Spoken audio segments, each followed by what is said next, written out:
చంద్రబాబు నాయుడు గారి పుణ్యమా అని చెప్పి అంబేద్కర్ రాజ్యాంగం ఇక్కడ అమలు కాలే. నేను మనసా వాచే కర్మేనా చెప్తానా ప్రజలారా, డాక్టర్ బిఆర్ అంబేద్కర్ గారి రాజ్యాంగం ఈ రాష్ట్రంలో అమలు కావడం లేదు. లోకేష్ బాబు గారి రెడ్ బుక్ రాజ్యాంగం నడుస్తూ ఉంది. వారు ఎవరికి నచ్చితే వారికి చేయాలనుకునేది చేస్తారు. వారికి నచ్చకపోతే ఎవరిని ఏ ఇబ్బంది పెట్టాలంటే ఆ ఇబ్బంది పెడతారు. సంక్షేమ పథకాలైనా అర్హత ఉన్నవానికి రావు, అవకాశం లేనివానికి రావు. వారికి నచ్చిన పార్టీకి నచ్చిన వారికి. ఇక్కడ సమానత్వం లేదు, సమాన అవకాశాలు లేవు, అభివృద్ధి లేదు, చెప్పిన సంక్షేమ పథకాలు వాగ్దానం లేదు, తప్పుడు కేసుల నిర్బంధాలున్నాయి, దౌర్జన్యాలున్నాయి, శాంతి భద్రతలు కరువు అయిపోయినాయి, మహిళలకు మానానికి ప్రాణానికి రక్షణ లేదు. రైతు అన్నమో రామచంద్ర అని అలమటిస్తున్నాడు ఈ రాష్ట్రంలో. ఆత్మహత్యల వైపు చూస్తున్నాడు రైతు. ఇది అంబేద్కర్ రాజ్యాంగం కాదు ప్రజలారా, లోకేష్ గారి రెడ్ బుక్ రాజ్యాంగం. ఒక్కసారి ప్రొద్దుటూరు ఎన్నికలను కూడా పరిశీలించమని కూడా నేను ఈవీఎం మిషన్లు ఎట్లా మనల్ని చీటింగ్ చేసినాయనే దానికి కూడా ప్రొద్దుటూరు ఎలక్షన్లు కూడా మీ ముందు నేను ఉంచగలుగుతా. మా ప్రొద్దుటూరుకు సంబంధించి అక్కడ పెట్టిన ఒక నోటీస్ బోర్డులో చూస్తే మీకే అర్థమవుతుంది రాష్ట్ర ప్రజలందరికీ. స్వాతంత్రం వచ్చిన తర్వాత 1952లో ఈ కాన్స్టిట్యున్సీ తయారైంది. 1952లో 52 నుంచి ఇప్పటి వరకు 2024 వరకు 17 ఎలక్షన్లు జరిగినాయి. 17 ఎలక్షన్లు జరిగినాయి. ఆ 17 ఎలక్షన్లలో కూడా ఎవరెవరు గెలిచినారు, ఎన్ని ఓట్లతో పోలైనాయి అన్ని విషయాలు మీకు అక్కడ రాసినాం. మొట్టమొదటి ఈ నియోజకవర్గంలో 1952లో 68,152 ఓట్లుంటే 45,535 ఓట్లు పోలైనాయి. కందుల బాలనారాయణ రెడ్డి గారు గెలిచినారు. కందుల బాలనారాయణ రెడ్డి గారు గెలిచినారు. కందుల బాలనారాయణ రెడ్డి గారు గెలిచినారు. 1955లో 64,168 ఓట్లు మొత్తం ఉంటే 42,648 ఓట్లు పోలైనాయి. మళ్ళీ కందుల బాలనారాయణ రెడ్డి గారు గెలిచినారు. 1957లో 44,453 ఓట్లు పోలైతే చంద్రబాబు నాయుడు గారు గెలిచినారు. 1962లో 77,194 ఓట్లు ఉన్నాయి. 63,612 ఓట్లు పోలైనాయి. పాణ్యం వీరమరెడ్డి గారు గెలిచినారు. 1967 72,924 ఓట్లు ఉంటే 56,121 పోలైనాయి. ఆర్ రామసుబ్బారెడ్డి గారు గెలిచినారు. 1972 93,289 ఓట్లుంటే 64,485 ఓట్లు పోలైతే కొప్పరపు సుబ్బరావు గారు గెలిచినారు. కొప్పరపు సుబ్బరావు గారు. 1983 1,34,068 ఓట్లుంటే 1,01,733 ఓట్లు పోలైనాయి. ఎంవి రమణారెడ్డి గారు గెలిచినారు. 1985 1,44,000 ఓట్లుంటే 1,44,929 ఓట్లుంటే 96,424 ఓట్లు పోలైతే నంద్యాల వరదరాజిరెడ్డి గారు గెలిచినారు. అదేవిధంగా 1994 1,84,612 1,18,327 ఓట్లు పోలైనాయి. మళ్ళీ ఆయనే గెలిచినాడు. ఇట్లా వరుసగా చూస్తే గన 2009లో 2,04,000 ఓట్లున్నాయి. 1,57,239 ఓట్లైనాయి. లింగారెడ్డి గెలిచినాడు. 2014లో వైఎస్ఆర్ కాంగ్రెస్ పార్టీ వచ్చిన తర్వాత 2,32,181 ఓటు, 1,82,602 పోలైనాయి. నేను గెలిచిన ఇక్కడ. 2019లో 2,36,808 ఓట్లు, 1,80,770. అంటే 2014కు 2019కి వచ్చేదలికి 2,000 ఓట్లు తగ్గినాయి. పోలింగ్ శాతం 2,000 ఓట్లు తగ్గినాయి. మళ్ళీ నేనే గెలిచిన. 2024కు వచ్చేదలికి 2,46,000 ఓట్లైనాయి. పైన 2,36,000 ఉంటే 10,000 ఓట్లు పెరిగినాయి. 2,46,000 పోలైనది మాత్రం 2,01,284. వరదరాజిరెడ్డి గారు గెలిచినారు. 81.5% పోలైంది. ఇక్కడ మీరు బాగా గమనించాల్సినది ఏంటంటే రాష్ట్ర ప్రజలు కూడా ఏ ఎన్నికల్లో అయినా కూడా 5 సంవత్సరాలకు ఒకసారి జరిగే ఏ ఎన్నికల్లో కూడా ఒక 2000, 3000, 4000 ఓట్లు పెరగనన్నా పెరుగుతాయి, లేదంటే 2000, 3000 తగ్గనన్నా తగ్గుతాయి. ఎక్కడైనా జరిగేది అదే. ఒకవేళ ఎప్పుడో ఒక 10-15 ఏళ్ల తర్వాత ఓట్లు గణనీయంగా ఒక 20,000 ఓట్లు పెరిగినాయనుకో, ఒక 2 ఏళ్ళు, 3 ఏళ్ళు, 5 ఏళ్ళు, 10 ఏళ్ళు పెరగవు. ఒకేసారి 18 సంవత్సరాలు నిండిన వాళ్ళు పెరిగి ఒక 25,000 ఓట్లు అట్లా పెరిగితే గన అప్పుడు ఒక 18,000, 17,000 ఓట్లు పెరిగేదానికి ఆస్కారం ఉంది. ఓట్లు పెరగకుండా ఒక 5,000, 6,000, 7,000 ఓట్లు మాత్రమే పెరిగినప్పుడు 2,000, 3,000 పెరగడమో తగ్గడమో జరుగుతుంది రాష్ట్ర ప్రజలారా. కానీ మా ప్రొద్దుటూరు నియోజకవర్గంలో మాత్రం నేను పోటీ చేసిన 3 సార్లలో 2,32,000 ఒకసారి ఓట్లు ఉన్నాయి, 2,36,000 ఒకసారి ఉన్నాయి, 2,46,000 ఒకసారి ఉన్నాయి. మొదటిసారి నేను గెలిచినప్పుడు 1,82,000 పోలైనాయి. రెండోసారి నేను గెలిచినప్పుడు 1,80,000, 2,000 తగ్గినాయి. మూడోసారి నేను ఓడిపోయినప్పుడు 21,000 పెరిగినాయి. 21,000 పెరిగినాయి. అనూహ్యంగా ఒక ఎలక్షన్కు 21,000 ఓట్లు పెరగడం అనేది అసంభవం. ఇక్కడ ఒకవేళ 236కు 246కు ఇక్కడ ఒక 30,000 ఓట్లు పెరిగి ఉంటే 30,000 ఓట్లు పెరిగి ఉంటే ఒక 15, 16, 17, 18, 20 ఓట్లు పెరిగినా అంటే అర్థం ఉంది. పెరిగినదే 8,000, 7,000 ఉంటే 20,000 ఓట్లు ఎట్లా పెరుగుతాయి? ఒకవేళ మీరు చెప్పిన ప్రకారం 80% పోలైనాయి అనుకుంటే 10,000 ఓట్లు పెరిగినా 10కి పర్సెంటేజ్ 80 ప్రకారం 8,000 పెరగాల. 21,000 ఎట్లా పెరుగుతాయి? 21,000 ఎప్పుడే కానీ పెరిగిన దాఖలాలు లేవు. అంటే కారణం ఈవీఎం మిషన్ల యొక్క చీటింగ్. 100కు 100% ఈవీఎం మిషన్ల యొక్క చీటింగ్. దాంట్లో ఒక పర్సెంట్ కూడా నాకైతే అనుమానం లేదు. ఎందుకు అది చెప్పగలుగుతానని నేను ఇంత ఈవీఎం మిషన్లు చీటింగ్ చేయగలిగినాయంటే ఫారం 17C అని ఉంటుంది. ఫారం 17C పార్ట్ 1 ఇది ఏం చెప్తాది? ఇది ఏం చెప్తాది అంటే గన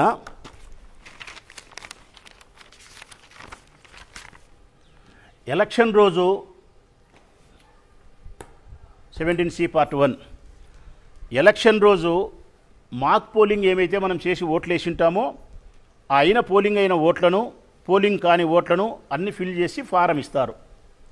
అదే 17C పార్ట్ 2 ఏం చెప్తుందంటే గన ఎలక్షన్ రిజల్ట్ రోజు ఏ పార్టీకి ఎన్ని ఓట్లు వచ్చాయి అనే డీటెయిల్స్ను ఫిల్ చేస్తారు. ఇది important. Form 20 most important. Election counting రోజు బూతుల వారీగా ఏ పార్టీకి ఎన్ని ఓట్లు వచ్చినాయి, ఏ పార్టీకి ఎన్ని ఓట్లు పోల్ అయినాయనే విషయాన్ని ఫిల్ చేసి ఎలక్షన్ కౌంటింగ్ తర్వాత అటు ఇటు ఒక వారం లోపల అది అప్లోడ్ చేయాలి. అంటే ఫారం 20 ప్రకారం పోలింగ్ జరిగిన తర్వాత, కౌంటింగ్ జరిగిన తర్వాత కౌంటింగ్లో నాకెన్ని వచ్చినాయి, వాళ్ళకెన్ని వచ్చినాయి, బూతు వైజు అన్నీ అప్లోడ్ చేసి ఎవరైనా చూడొచ్చు. ఇది ఒక వారం లోపల పెట్టాలా.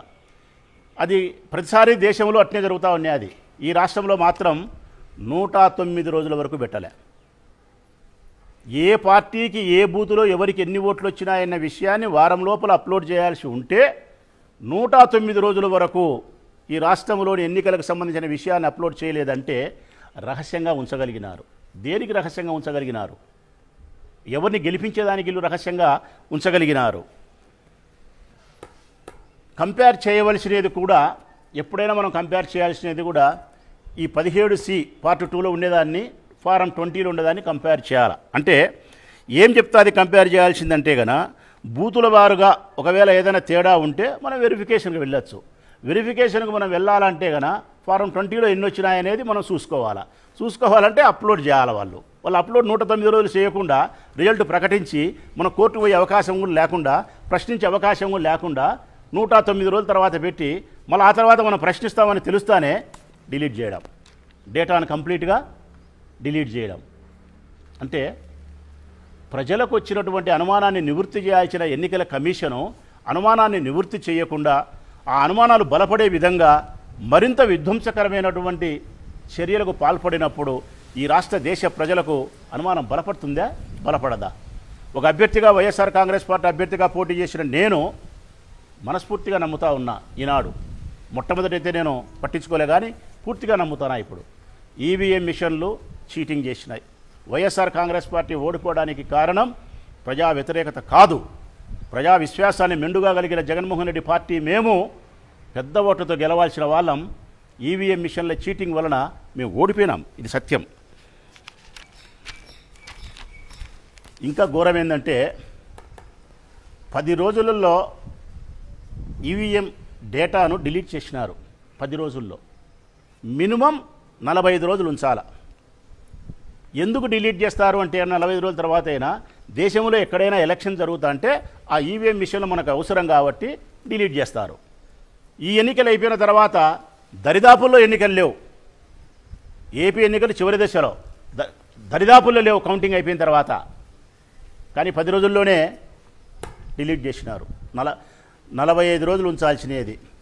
వీవీప్యాట్లను కాల్చేసినారు. మినిమం 45 రోజులు ఉంచాల వీవీప్యాట్లను. 45 రోజుల్లోనే కాల్చి పారేసినారు. సాయంకాలం 6 గంటల తర్వాత పోలింగ్ శాతం ఎంతైందని చెప్పింది ఎన్నికల కమిషన్ అంటే 68% అయింది చెప్పింది. 68%. తెల్లవారిన తర్వాత 81% పోలింగ్ అయింది చెప్పింది. అంటే సాయంకాలం 6 తర్వాత నుంచి 7-8 వరకు ఓట్లు వేస్తే 12.54% పోలింగ్ పెరిగింది అంటే ఇది నమ్మశక్యమేనా? ఈ దేశ చరిత్రను ఒకసారి నేను గమనించిన. సాయంకాలం 5 తర్వాత పోలింగ్ జరిగితే ఆ క్యూలో ఉండబడిన వారి ప్రకారము ఆ గేట్లు క్లోజ్ చేసి ఎవరైతే ఆ పోలింగ్ బూత్లో ఉండారో వారికి టోకెన్ ఇచ్చి ఓటు వేయిస్తారు. అటటోళ్ళు ప్రతి స్టేషన్లోనూ ఎక్కడో పల్లెల్లో అయితే ఉరివే ఉండరు, టౌన్లో అక్కడక్కడ ఏడన్నా ఉంటే 20, 30, 40 మంది ఉంటారు, ఒక 100 చోట్ల ఉంటారు. అంతా కలిపిన ఒక 3,000 ఓట్లు ఉండవు. అంటే 2,50,000 ఓట్లు కలిగిన ప్రొద్దుటూరు నియోజకవర్గానికి మహా అంటే గన దేశ చరిత్ర చెప్తాండే రికార్డు, నేను చెప్పే మాట కాదు, ఈ దేశ ఎన్నికలు చెప్తాను ఆ రికార్డు 1.50 పెరుగుతాయంట. మ్యాక్సిమం అంటే 2% అంట. 2% మ్యాక్సిమం అంటే కన 2.5 లక్షల ఓట్లు ఉంటే కన 4-5 వేలు పెరగాల. కానీ ఇక్కడ ఎన్ని పెరిగినాయి? 12.54. అంటే నా నియోజకవర్గంలో 2.5 లక్షల ఓట్లు ఉంటే 12.5% అంటే కన 30,000 ఓట్లు పెరిగినాయి. సాయంకాలము 6 తర్వాత నుంచి జరిగిన 2 గంటల వ్యవధిలో నా నియోజకవర్గంలో 30,000 మంది ఓటేసినారంట. 30,000 మంది ప్రజలు ఓటేయడానికి ఇది సాధ్యమేనా? ఈవీఎం మిషన్ల యొక్క చీటింగ్ గోల్మాల్ కాదా అని చెప్పి నేను అడుగుతా ఉన్నా. అదే 1.5 అనేది చెప్తా ఉంది వాళ్ళ విషయం ఏందనేది కూడా. ఇంకొకటి కూడా ఏంటంటే మొదట జరగాల్సిన ఏపీ ఎన్నికలు చివరి దశకు వచ్చినాయి. ప్రసారి మొదట జరుగుతున్నాయి, 7వ దశకు వచ్చినాయి. 7వ దశకు వచ్చేదానికి కారణం ఎన్నికల కమిషన్ చెప్పాలా, కేంద్ర ప్రభుత్వం చెప్పాలా, మేం కాదు చెప్పాల్సింది, వాళ్ళు చెప్పాల్సిన అవసరం ఉంది. అదేవిధంగా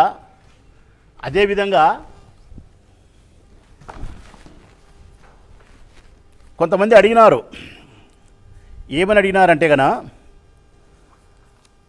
వెరిఫికేషన్కి అప్లై చేసుకొని మాకు అనుమానం ఉన్నాయి నివృత్తి చేయండి అని అడిగినారు. అడిగితే ఘోరం ఏంటంటే మాక్ పోలింగ్ చేసి చూపిస్తామంటారు. వెరిఫికేషన్ అడిగితే మాక్ పోలింగ్. ఇది ఎట్లుంది ఉదాహరణ కంటే గన ఒక విద్యార్థి పరీక్ష ఫెయిల్